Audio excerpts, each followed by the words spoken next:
খুব গরম পড়েছে, আপনি খুব তৃষ্ণার্ত হলেন, তাই আপনি একটি দোকানে গেলেন। দোকানে গিয়ে দোকানদারকে বললেন আপনাকে একটি মাউন্টেন ডিউর ক্যান দেওয়ার জন্য।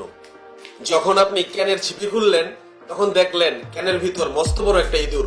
হ্যাঁ, এমন ঘটনাই ঘটেছিল 2009 সালে। আমেরিকার মেডিসন কাউন্টি এলাকার বাসিন্দা রোনাল্ড বলের সাথে ঠিক এমনই আজব ঘটনা ঘটেছিল। মাউন্টেন ডিউ হচ্ছে পেপসিকো গ্রুপের একটি পণ্য, তাই তিনি পেপসিকো এর বিরুদ্ধে একটি মামলা দায়ের করেন।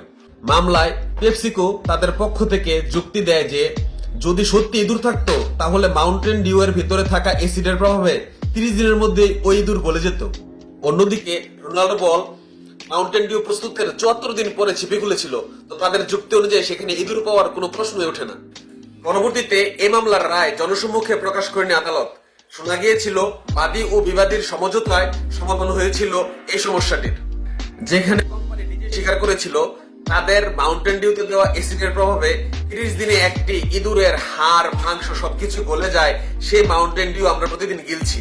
সর্বোপরি আমাদের হাড়, দাঁত, কিডনি সবকিছু ঠিকঠাক আছে তো?